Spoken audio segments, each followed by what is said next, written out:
We're here because Tom Brady is returning to New England, the site of the late Patriots dynasty. The battle between Brady and Bill Belichick, once allies in a shared cause, and now combatants in a mostly Cold War over credit, has been dominating the headlines all week. The game is in Foxborough, but the true competition will be decided here, in a place where even once cosmic stars slowly fade from memory. Their relics cataloged and stored in a vault, 99% of it never to be displayed.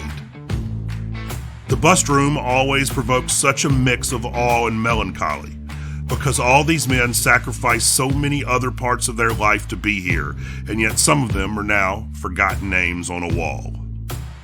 All right, look, it's a big first down here now, okay? Any kind of look, take a timeout. Memory is at the heart of this Brady-Belichick tug-of-war. And the Patriots are Super Bowl champions! Will the quarterback or the coach be remembered as the architect of the greatest team in football history? 6 Super Bowl championships. The very top of the mountain is up for grabs. When the campfire legends of the game are told, the coach is often the hero. Maybe this is because pro football rose to popularity immediately following World War II. An endless news cycle triumph of the great American man with the highest possible stakes. The stories already existed for Lombardis and Landrys to become Pattons and Halseys. Few professions have embraced the supreme Allied commander archetype like football. What the hell's going on out here? So, quarterback or coach? Football games have always been won on the field. And while Bill Belichick is a singular coach who has devoted his life to his craft, his most important professional accomplishment will always be accidentally drafting the greatest quarterback of all time in the 6th round.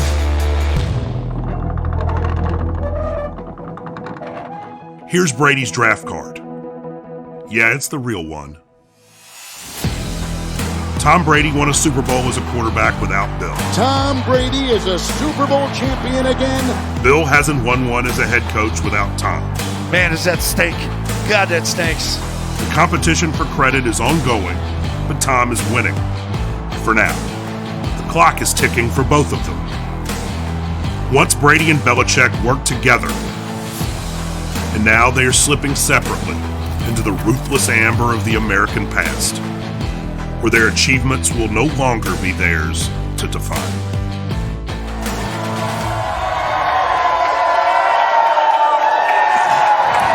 You know, I don't think there is any debate that these two are great, if not the greatest, when they're together. But since Brady left, he, of course, won a Super Bowl without Bill, and the Patriots are 8-11. So, Teddy, when you look at this game tonight, does this game tell you anything about their greatness separately? No, I don't need that answer, Sam. I mean, in my opinion, you're talking about the greatest quarterback in NFL history and the greatest coach in NFL history. And I'll leave it at that. They do have interesting things to show now, actually. I mean, Tom, of course, proved it last year and winning the Super Bowl. Bill hasn't won the Super Bowl. But I'll tell you this. You can say right now that Tom Brady is who he is because how he was taught by Bill Belichick. And so in essence, they are together. Now, this is something I never wanted to see, but I absolutely thought it was inevitable. Their legacies are set, but their legacies were set years ago in terms of Tom would finish somewhere else. I remember being in the back of a black SUV with Tom after a night out, and this was about 10 years ago. Tom was still playing. I was an analyst here, and we were talking about his career longevity and how he wanted to play till 45 years old. And I was like, that probably won't be here. And he looked at me and he knew it. And he knew eventually he would have to finish somewhere else because we knew what Bill thought about the process of projection. I don't think a 42-year-old quarterback can do this. I don't think a 43-year-old quarterback can do this. And now he's 44 doing these things. Could anyone have ever predicted? But that's who Bill is. He projects, and that's what makes him so great also. This offense is going to do this, so we project our defense there. So, legacies, yes. It was definitely in the cards for them to split, though. I think eventually this was going to happen. I did not want to see it, but we're going to see it tonight. Neither did I, Brew. And there's one thing, you talking about the legacy of Bill Belichick and, being able to follow Bill from Cleveland to the Giants and being a part of this organization just really stood out in his expertise, Rex, about knowing how to see the defense through a defensive play caller's eyes. And offensively, I never looked at it that way. For Bill Belichick to be able to go out and set a record this offseason of 163 guaranteed in contract money to the free agents, agents, just shows me that this man is dedicated to getting to the big game or getting him a championship. He's seen the guy that he kind of molded for 20 years into to be the great quarterback that he is today. But when you talk about the coach, Rex, I can't really speak on coaching, but when you talk, I opened the show talking about this is Bill Belichick's Super Bowl and his regular season. So I know Bill didn't have a great week of sleep because he hardly ever sleeps anyway, but him going against the guy that he taught the game to 20 years, I cannot wait to see a matchup like this. You're talking about a chess match. We talk about the coordinators playing chess match every week, but these guys, Tom Brady, Bill Belichick, knows each other. They know the left hand. They know how they sleep, what side they sleep on. The chess match tonight is going to be a must-watch. Yeah, and you know what? I look at it this way. Bill Belichick, without question, is the greatest head coach that I certainly ever went against, probably of all time in the history of this game. However, he's human. He made a mistake. When he let Tom Brady walk out the door, that was a huge mistake. Tom Brady had a lot of great football still left in him, and that's why I was like, there's no way he's going to let him go. He just let him do a playoffs. Albeit they got beaten in the first round that year, but they had nothing on that roster. There was nobody left. Right. And you mentioned that money that they signed. Why? Because Belichick the next year realized, it ain't just about me. I better have some players. Yes. And my dad always had a saying that, look, no coach can win without players.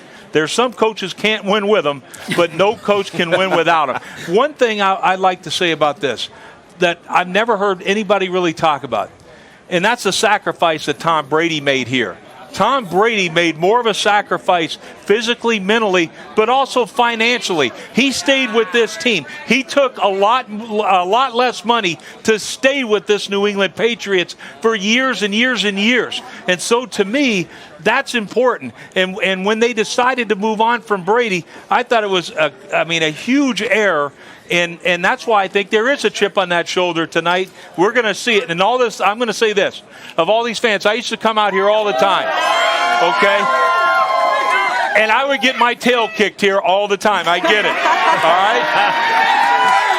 But I got news for you. You guys get to face Tom Brady today. Well, Rex, the reason they let him go is because no one had ever done what Tom Brady's doing. Right. No one had ever played past 40 like this. It's ridiculous. And I'd just like to say that had Tom Brady and Bill Belichick never met each other, there's no guarantee that either one would have been Hall of Famers. There's no guarantee to that. That's a great point. But together, they're the greatest combo in football or any other sport. They're the greatest duo that's ever played. Real quick, can I say this? We're not giving this man his credit. And I'm talking about RKK, the owner of the New England Patriots. He has not gotten credit for being able to bring Bill Belichick as the new head football coach here, being able to help draft Tom Brady. 20 years of greatness. RKK, the owner, the CEO of this organization, needs to get his love and credit. RKK, man, you talking about a legacy. Man, you up there with Tom Brady and Bill Belichick. Robert Kraft, ladies and gentlemen, you got to give him his love. Yeah, you're preaching to the choir here. There's no doubt they created a dynasty. No question these two are amazing and can win it all together. No question Tom Brady can win it all. Now the question is, can Bill pull off the upset tonight? Let's get to something not controversial at all, okay? That would be this week's edition of You Got Moss. We do have 3 winners from last week, and you know what? They're from all 3 levels. We've got the NFL, college, and high school. We've got a high school guy in there too. Everybody's looking good with their gloves. It's time for an all-Brady edition of You Got Moss. What do you have for us, Randy? Well, I'm going to tell you what, we're here at Foxborough. You said the Tom Brady edition of You Got Moss. I got my linebacker number 54. Hey, ladies and gentlemen, y'all going to love this segment of You Got Moss. Let's roll the tape. Let's start out with number 5. Hey, Patriot fans, I need y'all. 2019 Patriot versus Ravens. Tom Brady throws it to the right sideline to Mr. Everything, James White. James White, I know you're on IR, baby. Go ahead and get better, Hurry up and come back because the team needs you. But Errol our segment, and we are in Foxburg. What are they saying? Let's go to the next one, Bob. Week 2, Falcons versus Buccaneers. Brady throws his ball in the end zone where Chris Godwin goes over Isaiah Oliver to make the touchdown grab. Yes, he's not in a Patriot uniform, but he's still making these throws. Watch Chris Godwin go up with it, get the feet down, and what a great throw from Tom Brady. All of you over there. Isaiah Oliver.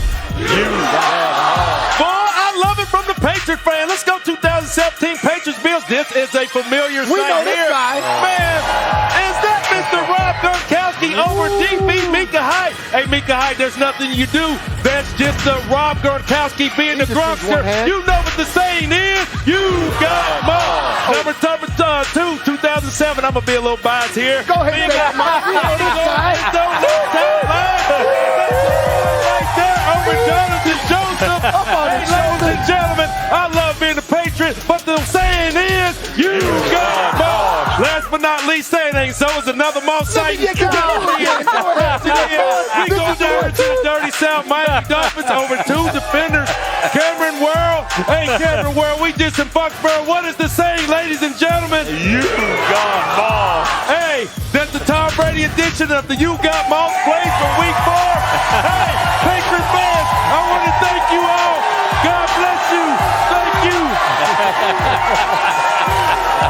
Hey, Miss Ponder.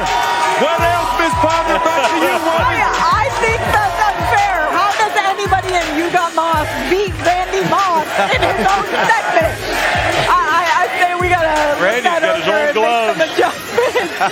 Oh, getting lots of love here in Foxborough. Still to come on Countdown. Aaron Rodgers and the Packers pulled out a last-minute miracle last week, but we'll show you why they should be on upset alert against Big Ben and the Steelers today at Lambeau.